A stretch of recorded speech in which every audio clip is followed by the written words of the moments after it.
Assalamualaikum warahmatullahi wabarakatuh. Perkenalkan, nama saya Sholehah, NIM 241950, Fakultas Tarbiyah dan Keguruan, jurusan Pendidikan Guru Madrasah Ibtidaiyah. Anak-anak ibu, apa kabarnya pada pagi hari ini? Semoga kalian semua selalu dalam lindungan Allah Subhanahu wa Ta'ala. Amin. Baiklah, sebelum kita membaca doa, mari kita menyanyikan yel-yel seperti biasanya. 1, 2, 3. Jari manis pakai cincin, jari kelingking ku sayang, ku berhitung 1, 2, 3, 4, dan 5. Angkat tangan, lipat tangan, tundukkanlah kepala. Mari kita sama-sama berdoa. Baiklah, berdoa dimulai. Bismillahirrahmanirrahim. Rabbi shrah li sadri wa yassir li amri wahlul 'uqdatam min lisani yafqahu qawli. Amin. Baiklah anak-anak ibu, kita belajar hari ini yaitu tentang pembelajaran IPA kelas 3 SD subtema 1, yaitu materinya adalah tentang ciri-ciri makhluk hidup. Adapun tujuan pembelajaran kita pada hari ini yaitu 1. Siswa dapat menjelaskan pengertian makhluk hidup dan benda tak hidup. 2. Siswa dapat memberi contoh makhluk hidup di kehidupan sehari-hari. Yang ketiga, siswa dapat menyebutkan ciri-ciri makhluk hidup. Yang keempat, siswa dapat menjelaskan ciri-ciri makhluk hidup. Makhluk hidup. Makhluk hidup adalah suatu organisme yang dapat mempertahankan dirinya dari berbagai bentuk perubahan lingkungan dan dapat berkembang biak untuk melestarikan jenisnya. Jenis-jenis makhluk hidup ada 3, yaitu yang pertama manusia, yang kedua tumbuhan, yang ketiga hewan. Manusia merupakan makhluk hidup paling sempurna yang diciptakan oleh Allah Subhanahu wa Ta'ala. Anak-anak ibu, tahukah kalian kenapa batu, angin, air, tanah tidak dikategorikan sebagai makhluk hidup?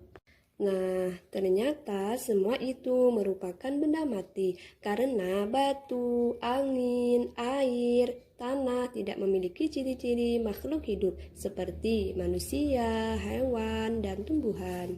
Nah, apa sajakah ciri-ciri makhluk hidup itu? Ciri-ciri makhluk hidup. Sebagai makhluk hidup memiliki ciri-ciri yang sama. 1. Bergerak. 2. Bernafas. 3. Mengalami perubahan. 4. Berkembang biak.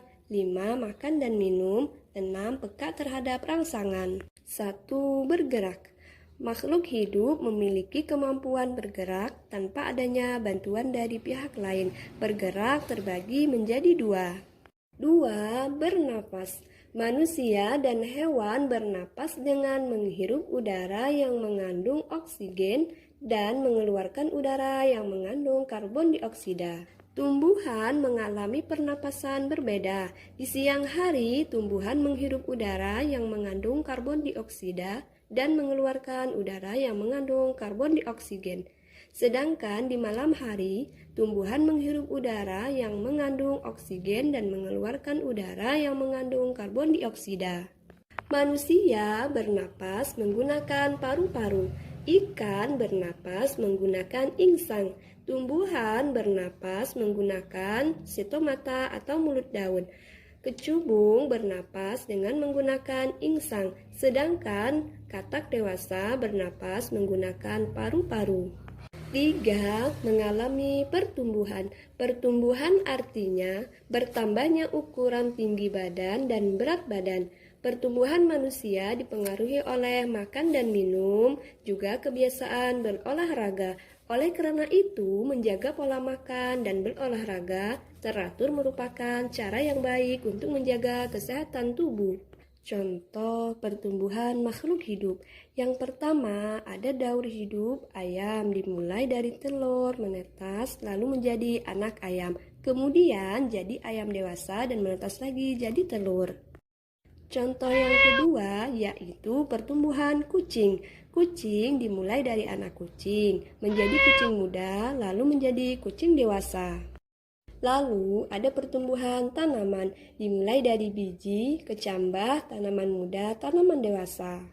Yang keempat, berkembang biak. Berkembang biak adalah kemampuan makhluk hidup untuk menghasilkan keturunan. Tujuan berkembang biak adalah untuk melestarikan jenisnya. Ciri makhluk hidup yang kelima adalah makan dan minum. Makhluk hidup memerlukan makan dan minum yang bergizi, bersih, dan sehat, sehingga tubuh memperoleh energi agar bisa melakukan aktivitas. Lakukanlah kebiasaan untuk selalu menutup makanan, karena jika kita memakan makanan yang tidak bersih, maka akan mempengaruhi kesehatan dan pertumbuhan kita. Nah, berikut adalah contoh makanan makhluk hidup. Tumbuhan mendapatkan energi dari air, oksigen, serta cahaya matahari untuk melakukan proses fotosintesis. Sedangkan sapi dan kambing memakan rumputan untuk mendapatkan energi dalam tubuhnya. Begitupun kelinci. Kelinci memakan wortel untuk mendapatkan energi dalam tubuhnya. Nah, ciri-ciri makhluk hidup yang keenam yaitu peka terhadap rangsangan. Kepekaan makhluk hidup terhadap rangsangan berbeda-beda ya. Nah, contoh rangsangan pada makhluk hidup. Pupil mata manusia akan mengecil secara spontan. Biasanya, kita akan menutup mata kita saat menerima rangsangan berupa sinar matahari yang terlalu terang dan menyilaukan. Contoh lain seperti putri malu akan segera menutup daunnya saat mendapatkan rangsangan berupa sentuhan. Contoh yang terakhir, landak dan lipan akan menggulung badannya jika tersentuh. Kesimpulan dari materi yang Ibu sampaikan tadi adalah kita sebagai makhluk yang paling sempurna yang Allah ciptakan, kita harus selalu bersyukur. Salah satu cara bersyukur kepada Allah adalah dengan selalu menjaga kesehatan, makan dan minum yang sehat, berolahraga teratur, serta selalu berdoa dan melaksanakan semua perintah Allah Subhanahu wa Ta'ala dengan ikhlas. Mungkin itulah kesimpulan yang dapat Ibu sampaikan pada pelajaran pagi hari ini. Kurang dan lebihnya Ibu mohon maaf. Wassalamualaikum warahmatullahi wabarakatuh.